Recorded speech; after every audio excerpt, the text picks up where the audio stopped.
सभी लोग the political master में आप सभी का स्वागत है।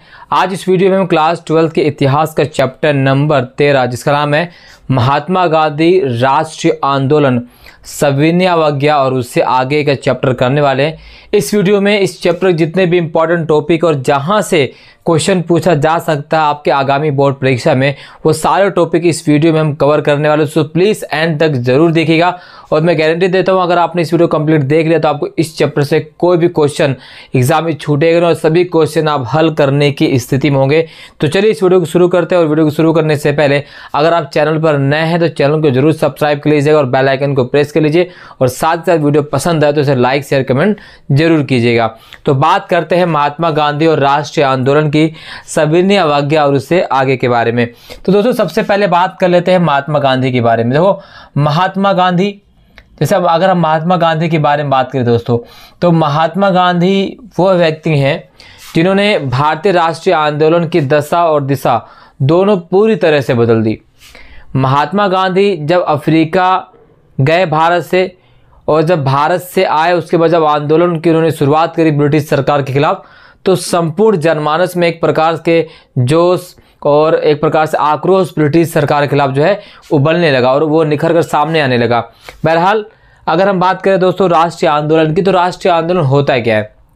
राष्ट्रीय आंदोलन उस आंदोलन को कहा जाता है जिस आंदोलन में संपूर्ण राष्ट्र के लोग हिस्सा लें।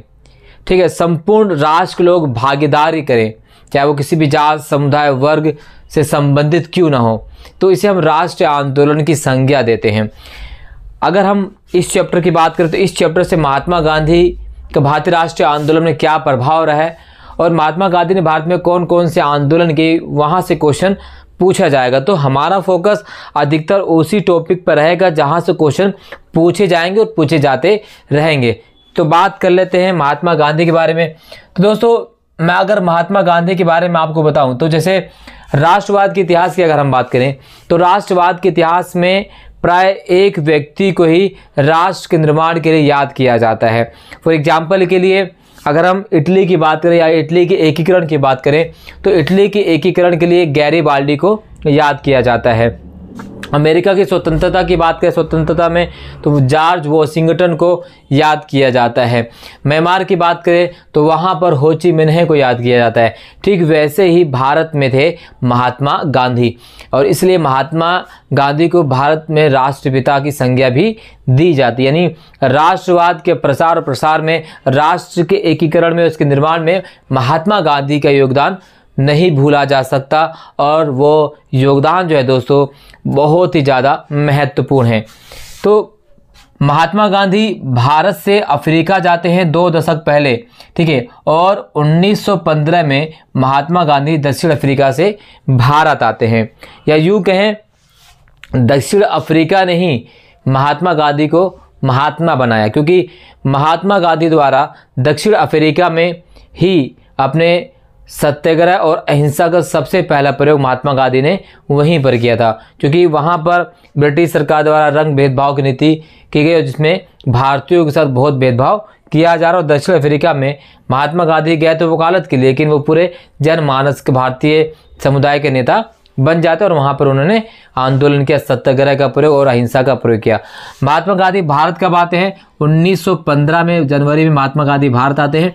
और जब महात्मा गांधी जिस दिन को भारत आते हैं आज उसी दिन को हम प्रवासी दिवस के रूप में प्रत्येक वर्ष मनाते हैं। तो आपको कमेंट बॉक्स में बताना है कि प्रवासी दिवस किस दिन को मनाया जाता है। बहरहाल इस चैप्टर में महात्मा गांधी की तमाम चीज़ों से प्रश्न पूछा जा सकता है, चाहे वो आपका चंपारण सत्याग्रह हो, सविनय अवज्ञा आंदोलन, असहयोग आंदोलन, खेड़ा सत्याग्रह हो, ठीक है, बारदोली सत्याग्रह हो या अहमदाबाद मिल मालिकों का हो। तो सबसे पहले बात करें महात्मा गांधी की, तो महात्मा गांधी भारत में 1915 आने के बाद सबसे पहले वो बनारस विश्वविद्यालय के उद्घाटन समारोह में शिरकत करते हैं 1916 में बीएचयू में। और बीएचयू में महात्मा गांधी भारतीय जनमानस से मुखातिब होते हैं और अपने भाषण में महात्मा गांधी कहते हैं यहाँ पर तमाम जो भीड़ इकट्ठी हुई है वो व्यापारियों की है, भद्रजनों की, व्यवसाय की है और जो असली भारत है, जो गरीब जनता यहाँ पर अनुपस्थित है। असल में वो ये संकेत देना चाहते हैं कि राष्ट्रवाद की जो अलग है केवल इन्हीं लोगों से नहीं हो पाएगी जब तक पूरे भारत के जन समुदाय को इसे शामिल नहीं किया जाता। ऐसी बात नहीं है कि महात्मा गांधी से आने से पहले भारत में कोई आंदोलन नहीं चल रहा था। महात्मा गांधी से आने से पहले ही भारत में 1905 से 1907 के दशक में जो है, माफ कीजिएगा 1905 से, ठीक है ना, और 1907 तक जो है भारत में स्वदेशी आंदोलन की शुरुआत हो चुकी थी और स्वदेशी आंदोलन के माध्यम से कांग्रेस पूरे भारत में जगह पर स्थापित हो चुकी थी। और स्वदेशी आंदोलन ने भारत को 3 महत्वपूर्ण नेताओं को दिया। उनमें है आपके पंजाब के जो लाला लाजपत राय, ठीक है, और अगर हम बात करें महाराष्ट्र के तो महाराष्ट्र से थे बाल गंगाधर तिलक और बंगाल से थे बिपिन चंद्र पाल, और इन्हें ही क्या कहा जाता है, लाल बाल पाल की संज्ञा दी जाती है। वही बिपिन चंद्र पाल, वही बाल गंगाधर तिलक, वही लाला लाजपत राय जिन्हें लाल बाल पाल कहा जाता है। और आप सभी को पता है कि महाराष्ट्र के जो बाल गंगाधर तिलक, तो उन्होंने कहा कि स्वराज मेरा जन्म से अधिकार है, मैं इसे लेकर रहूँगा। यानी वो पहले व्यक्ति जिन्होंने भारतीय स्वराज की मांग की 1895 में। तो जब 1916 में महात्मा गांधी बीच में भाषण देते थे, उसके बाद महात्मा गांधी का भारत में आने के बाद 3 महत्वपूर्ण सत्याग्रह होता है। एक को हम चंपारण सत्याग्रह के नाम से जानते हैं, ठीक है।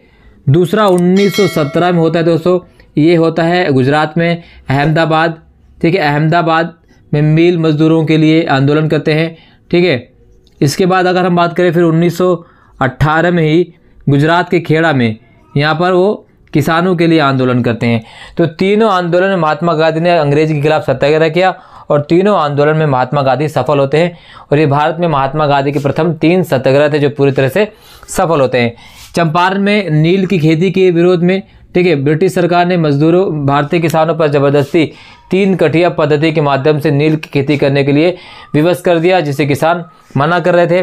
उसके बाद अहमदाबाद में मजदूरों की दशा यानी कार्य करने की अच्छी दशा उपलब्ध कराने के लिए, और खेड़ा किसान में गुजरात में फ्लैग महामारी की चपेट में सारे फसल चौपट हो जाते, फिर भी ब्रिटिश सरकार जो किसानों से लगान वसूलने की बात कर रही थी, तो इसके विरोध में भी महात्मा गांधी ने सत्याग्रह किया। तो तीनों सत्याग्रह महात्मा गांधी भारत में तीनों प्रथम सत्याग्रह थे, जिसने महात्मा गांधी पूरे भारत में जो है जनमानस तक पहुंचा दिया। तो ये 3 इंपॉर्टेंट यहाँ से क्वेश्चन बन सकता है, तो इसको आपको करना ही करना है। अब जो मैं आपको बताने वाला हूँ दोस्तों, वह है 1919 में रॉलेट एक्ट, और रॉलेट एक्ट से पहले हम बात कर लेते हैं 1914 से और 1918 के बीच जो प्रथम वर्ल्ड वार होता है, ठीक है। तो दोस्तों अगर हम बात करें 1914 से लेकर 1918 तक जो है प्रथम वर्ल्ड वार चलता है, प्रथम विश्व युद्ध। और प्रथम जो विश्व युद्ध होता है, इस विश्व युद्ध में ब्रिटिश सरकार ने भारतीयों से कहा कि आप हमारे युद्ध में सहायता कीजिए या भारत की तरफ से लड़िए। और ब्रिटिश सरकार ने वादा किया कि जब युद्ध समाप्त हो जाएगा तो हम जो है ना आपको स्वतंत्र कर देंगे, आपको सहायता प्रदान करेंगे। और इसलिए पंजाब, उत्तर प्रदेश, पश्चिम बंगाल से बहुत सारे सैनिक जो है युद्ध में शामिल होते हैं। और युद्ध समाप्त होने के बाद ब्रिटिश सरकार ने अपने वादों को पूरा नहीं किया, और वादे को पूरा नहीं किया। इसके बावजूद ब्रिटिश सरकार ने 1919 में भारतीयों पर एक बहुत काला कानून लागू कर दिया। उस काले कानून को हम क्या कहते हैं? उस काले कानून कहा जाता है रॉलेट एक्ट। जी हाँ, रॉलेट एक्ट। और इस एक्ट को बिना वकील, बिना दलील के कानून की भी कहा जाता है, संज्ञा दी जाती है। और इस एक्ट के माध्यम से ब्रिटिश का सरकार जो है भारतीय राष्ट्रवादियों का दमन करना चाहती थी और उन्हें सजा दे रही थी पकड़ ताकि भारतीय राष्ट्रीय आंदोलन जो महात्मा गांधी ने शुरू किया वो कमज़ोर हो जाए। और इसी के लिए ब्रिटिश सरकार ने रॉलेट एक्ट कानून पास किया। और रॉलेट एक्ट कानून जब पास किया गया तो रॉलेट एक्ट कानून का विरोध हो रहा था कहाँ पर? पंजाब में, पंजाब के अमृतसर। जी हाँ, पंजाब के अमृतसर में एक जलियांवाला मैदान है। उसी जलियांवाला मैदान में लोग जो है उस समय इकट्ठा होते हैं और शांतिपूर्ण प्रदर्शन करने के लिए इकट्ठा होते हैं इस कानून के विरोध में, क्योंकि इस कानून के विरोध करने के स्वरूप में ब्रिटिश सरकार द्वारा पंजाब के तो प्रमुख नेता थे डॉक्टर सैफुद्दीन किचलू और डॉक्टर सत्यपाल मलिक, इन दोनों को क्या कर लिया गया था? ब्रिटिश सरकार ने गिरफ्तार कर लिया। और दोनों पंजाब के बहुत ही महत्वपूर्ण फेमस नेता थे, बहुत ज़्यादा उनके लोग चाहने वाले थे। उसके विरोध करने के लिए वो अमृतसर के जलियांवाला बाग मैदान में लोग इकट्ठा होते हैं। उस दिन बैसाखी का दिन होता है और तमाम लोग वहाँ पर प्रदर्शन करते हैं। और अचानक से वहाँ पर जनरल डायर पहुँच जाता है और अंधाधुंध गोलियों से लोगों को वहाँ पर कत्लेआम शुरू कर देता है। और यहाँ पर सैकड़ों लोग मारे जाते हैं। और सैकड़ों जो जब मारे जाते हैं तो महात्मा गांधी ने इसी रॉलेट एक्ट के विरोध में जो अपने नाइट की, माफ़ कीजिएगा, महात्मा गांधी और अगर बात करें तो महात्मा गांधी द्वारा जो है, ठीक है, और रविन्द्रनाथ टैगोर, ठीक है, महात्मा गांधी और रविन्द्रनाथ टैगोर ने, महात्मा गांधी ने भी अपनी उपाधि त्याग दी और रविन्द्रनाथ टैगोर ने भी अपनी उपाधि त्याग दी। तो महात्मा गांधी की जो उपाधि थी वो कैसरे हिंद की थी, कैसरे हिंद की उपाधि महात्मा गांधी ने त्याग दी और रविन्द्रनाथ टैगोर ने नाइट की उपाधि त्याग दी। और पूरे भारत में महात्मा गांधी ने रॉलेट सत्याग्रह चलाया, यानी रॉलेट कानून के खिलाफ पूरे भारत में प्रसार किया और लोग जनमानस को इकट्ठा किया और रॉलेट कानून खराब, उसको लेकर ब्रिटिश सरकार के खिलाफ इन्होंने एक माहौल पैदा किया ताकि लोग ब्रिटिश सरकार के खिलाफ समग्र रूप से आंदोलन करें। यानी आप यूँ कह सकते हैं कि रॉलेट एक्ट या रॉलेट सत्याग्रह महात्मा गांधी को जन मानस तक पहुंचाने में बहुत बड़ा योगदान दिया। और 13 अप्रैल 1919 को जो घटना घटित होती है उसे हम क्या कहते हैं, जलियांवाला बाग हत्याकांड।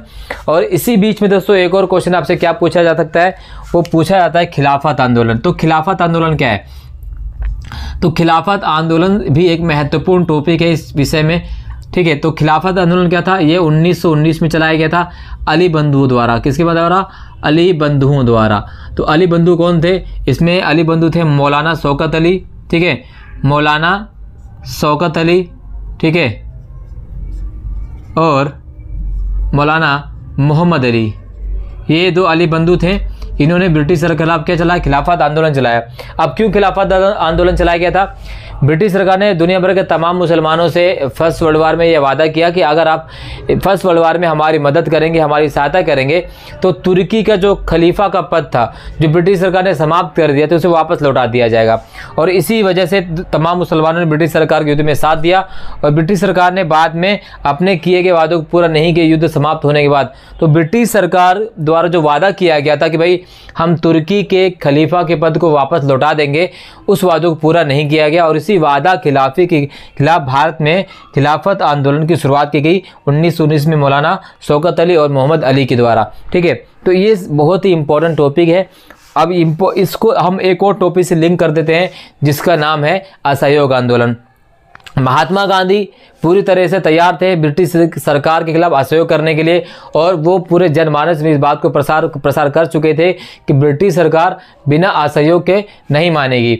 और इस वजह से महात्मा गांधी ने असहयोग आंदोलन की शुरुआत करी 1920 में। ये भारत में महात्मा गांधी का पहला कह सकते हैं कि असहयोग आंदोलन था। 1920 में इस आंदोलन की शुरुआत करी गई। हालांकि असहयोग आंदोलन की बात करें तो असहयोग आंदोलन से पहले जो है कांग्रेस का कलकत्ता अधिवेशन होता है और उसी अधिवेशन में असहयोग आंदोलन की जो है सहमति मिलती है कि हाँ पूरे भारत में असहयोग आंदोलन चलाया जा सकता है। तो आपसे प्रश्न पूछा जा सकता है कि इस असहयोग आंदोलन की जो मांग थी वो किस अधिवेशन में मानी गई, पूरी की गई? तो वो थी आपकी किस आंदोलन में?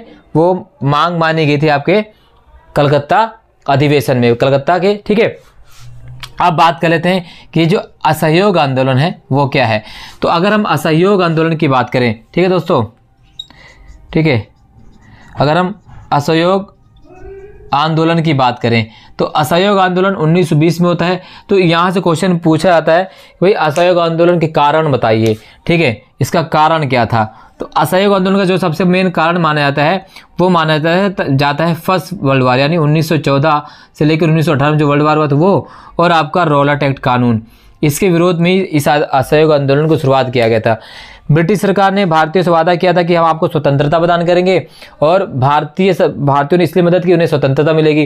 लेकिन युद्ध के बाद ब्रिटिश सरकार ने अपने वादों को पूरा नहीं किया और बदले में रॉलेट एक्ट कानून लागू कर दिया, और साथ ही साथ भारतीयों पर और कर्ज लगा दिया, टैक्स बढ़ा दिया, क्योंकि ब्रिटिश सरकार ने युद्ध में लड़ने के लिए तमाम देशों से पैसे उधार लिए।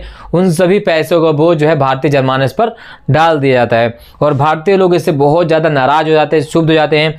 और साथ ही उसमें पूरे भारत में जो है अकाल पड़ा था, और अकाल में भी ब्रिटिश सरकार ने भारतीयों को कोई ध्यान नहीं दिया, और इसी वजह से असहयोग आंदोलन को शुरू किया गया था। असहयोग आंदोलन में खिलाफत आंदोलन को भी महात्मा गांधी ने क्या कर लिया था? शामिल कर लिया था, क्योंकि महात्मा गांधी को लगता था कि अगर हिंदू मुसलमान दो सब वर्ग एक साथ आ जाएंगे तो आंदोलन को बहुत सही तरीके से चलाया जा सकता है और इसलिए महात्मा गांधी ने खिलाफत आंदोलन को भी असहयोग आंदोलन में क्या कर लिया, शामिल कर लिया। जब महात्मा गांधी ने असहयोग आंदोलन को खिलाफत आंदोलन में शामिल कर लिया, हालांकि इसका बहुत विरोध भी हुआ था, बाद में सभी लोगों ने इस बात से सहमति भी मान लिया था। अब असहयोग आंदोलन के कारण पता चल गया आपको। अब असहयोग आंदोलन में क्या कदम उठाया गया, इसका महत्व क्या था। तो अगर हम बात करें दोस्तों, तो असहयोग आंदोलन में ब्रिटिश सरकार से क्या किया गया, असहयोग किया गया। विद्यार्थियों ने उन स्कूल कॉलेज में जाना छोड़ दिया जहां पर ब्रिटिश सरकार की पूंजी लगी हुई थी। वकीलों ने वकालत करना छोड़ दिया। महिलाओं ने ब्रिटिश सरकार के मशीनों या ब्रिटिश सरकार के कंपनी या रिफाइनरीज में बनी चीनी का इस्तेमाल करने से मना कर दिया और जगह जगह पर आंदोलन विदेशी कंपनी या विदेशी मशीनों से बने वस्तुओं को पहनने से या कपड़ों को पहनने से इनकार कर दिया गया। ठीक है, विदेशी वस्तुओं को होली जलाई गई और स्वदेशी का प्रचार और प्रसार किया जाता है। तो इस तरह से असहयोग आंदोलन पूरे भारत में जोर शोर से चल रहा था। इसी बीच 1922 में एक घटना घटित होती है। उत्तर प्रदेश का एक जिला है जिसका नाम है गोरखपुर, और गोरखपुर में एक स्थान है, कौन है, चौरा चौरी। और इसी स्थान पर गुस्साई किसानों की भीड़ ने पुलिस चौकी को आग के हवाले कर दिया और उस पुलिस चौकी में जितने भी लोग थे वो सभी मर जाते हैं। और इसी के फलस्वरूप महात्मा गांधी ने 1922 में असहयोग आंदोलन को वापस ले लिया, क्योंकि महात्मा गांधी का सिंपल एक फंडा था कि भाई आप आंदोलन कीजिए, बट आंदोलन क्या होना चाहिए, अहिंसात्मक होना चाहिए। उस आंदोलन में किसी प्रकार का जो है विद्रोह, किसी प्रकार का हिंसा नहीं होनी चाहिए। और इसी विरोध में महात्मा गांधी ने असहयोग आंदोलन को वापस ले लिया। हालांकि महात्मा गांधी की आंदोलन को वापस लेने के बहुत से लोगों ने विरोध भी किया। उसमें मोतीलाल नेहरू जी भी हैं, सुभाष चंद्र बोस जी भी हैं, बट फिलहाल महात्मा गांधी ने इस असहयोग आंदोलन को क्या कर दिया, उन्होंने इस असहयोग आंदोलन को वापस ले लिया। ठीक है, तो ये यहाँ से जो है क्वेश्चन पूछा जाता है दोस्तों। ठीक है, आई होप ये टॉपिक आपको समझ आया होगा। अब हम बात करते हैं एक और इम्पोर्टेंट टॉपिक की। उस इम्पोर्टेंट टॉपिक का नाम है, ठीक है, वो है साइमन कमीशन। साइमन कमीशन से भी क्वेश्चन आता है।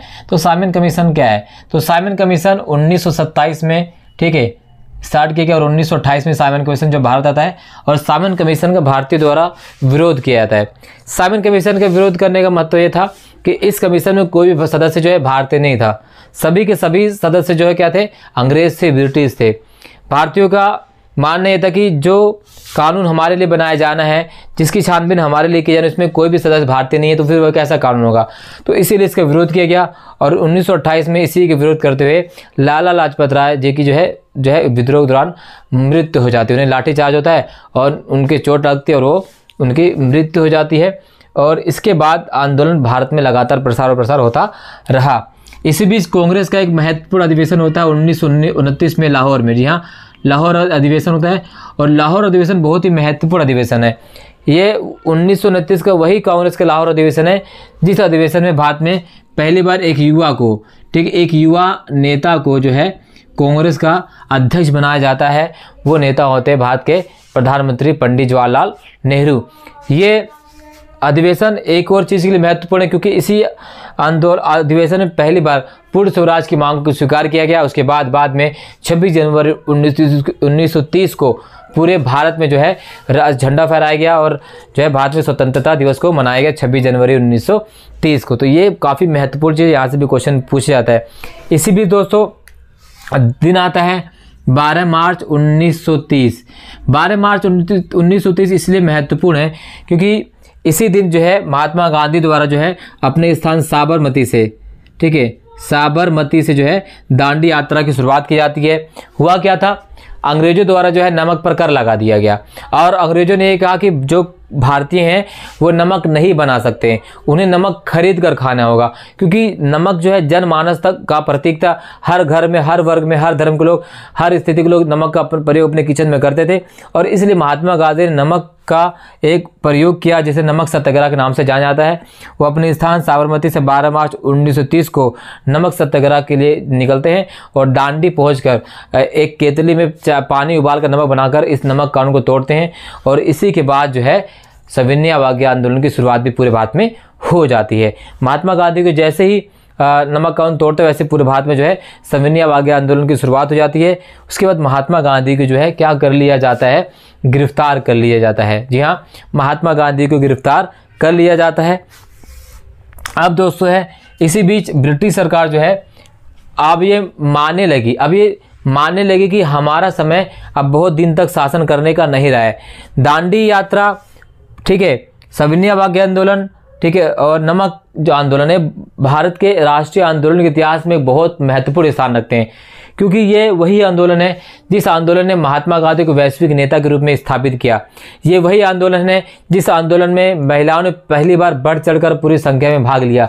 ये वही आंदोलन है जिस आंदोलन में ब्रिटिश सरकार को लगने लगा कि अब हमारा समय, ज़्यादा समय बचा नहीं है राज करने का, और इसके बाद ब्रिटिश सरकार कहीं ना कहीं कोशिश करने लगी कि भारतीयों को उनके सत्ता सौंप दी जाए। और इसी चीज़ को लेकर जो है एक सम्मेलन के बुलाया जाता है इंग्लैंड में, और इंग्लैंड में सम्मेलन का नाम होता है गोलमेज सम्मेलन। जी हाँ, गोलमेज सम्मेलन, ठीक है, गोलमेज सम्मेलन, 3 गोलमेज सम्मेलन होते हैं, और इस समय महात्मा गांधी गिरफ्तार होते हैं। और पहला गोलमेज सम्मेलन जो है जब होता है, अब माफ़ कीजिएगा, पहला गोलमेज सम्मेलन होता है नवंबर 1930, ठीक है, नवंबर 1930 में पहला गोलमेज सम्मेलन होता है, जो कब तक चलता है, जनवरी 1931 तक। पहला गोलमेज सम्मेलन असफल रहता है क्योंकि इसमें कोई भी राष्ट्रवादी नेता शामिल नहीं होता है, केवल एकमात्र नेता भारत से शामिल होते हैं, वो होते हैं भीमराव अंबेडकर, ठीक है, क्योंकि महात्मा गांधी जेल में थे। उसके बाद महात्मा गांधी की जो है जेल से रिहा कर दिया जाता है, और 5 मार्च 1931 में, ठीक है, 5 मार्च 1931 को महात्मा गांधी और इरविन के बीच एक समझौता होता है, जिसे गांधी इरविन समझौते के नाम से जाना जाता है। और गांधी इरविन समझौते से क्वेश्चन पूछा जाएगा दोस्तों, गांधी इरविन समझौता क्या था? गांधी इरविन समझौता था कि ब्रिटिश सरकार जो है नमक कानून को वापस ले, और महात्मा गांधी ने यह भी उसमें मुद्दा रखा कि भाई जितने भी निर्दोष भारतीय हैं, जितने भी सत्याग्रही, उनको जेल से रिहा कर दिया जाए, उनकी संपत्ति को जो जब्त कर लिया गया उसको ब्रिटिश सरकार छोड़ दे, और ऐसे तमाम प्रकार के जो है मांगे महात्मा गांधी ने रखी, और सभी मांगों को मान लिया गया। उसी मांगों को मानने के बाद महात्मा गांधी जी दूसरे गोलमेज सम्मेलन में भाग लेने के लिए और भारत में से कांग्रेस का प्रतिनिधित्व करने के लिए पहुंच जाते हैं इंग्लैंड, ठीक है। अब दूसरा गोलमेज सम्मेलन जो होता है वो होता है 7 दिसंबर 1931 से लेकर, ठीक है, दूसरा कब होता है, तो दूसरा होता है 7 सितंबर 1931 से लेकर, ठीक है, दिसंबर 1931 तक।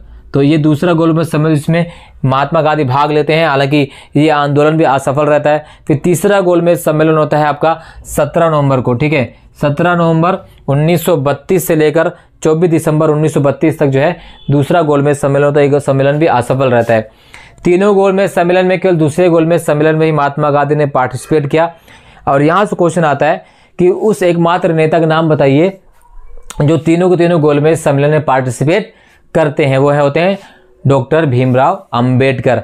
तीसरे गोलमेज सम्मेलन के बाद भारत में सांप्रदायिकता के आधार पर चुनाव करवाए जाते हैं, जिसका महात्मा गांधी विरोध करते हैं। उसके इसी विरोध के चलते महात्मा गांधी जो है यरवदा जेल में अनशन पर बैठ जाते हैं। और फिर महात्मा गांधी और अंबेडकर के बीच एक पूना समझौता होता है, जिसे पूना पैक्ट के नाम से जाना जाता है 1932 में। और महात्मा गांधी अपना अनशन तोड़ देते हैं समझाने बुझाने पर। फिर अंबेडकर जी भी अपने सांप्रदायिकता के मांग को वापस मांग लेते हैं, ठीक है। ये स्थिति यहाँ से होती रहती है। और इसी बीच 1935 में भारत शासन अधिनियम जो है पारित कर दिया जाता है। 1935 में एक अधिनियम पारित होता है जिसे हम कहते हैं भारत शासन अधिनियम 1935, और इसमें पहली बार भारतीयों को कुछ मांग देने के लिए मानी जाती हैं। अब ये आंदोलन आगे बढ़ता रहता है। इसी बीच भारत में एक मिशन आता है 1942 में, जिसे कहा जाता है क्रिप्स मिशन प्रस्ताव, ठीक है। क्रिप्स मिशन प्रस्ताव बुलाया जाता है भारतीय लोगों की स्वतंत्रता के लिए कि हम भारत को आज़ाद करेंगे और उन्हें खुद का शासन स्थापित करने के लिए मौका प्रदान करेंगे। हालांकि भारतीयों ने क्रिप्स मिशन में जो प्रस्ताव मांग रखी थी, जो मांग रखी, उसको मानने से इनकार कर दिया गया।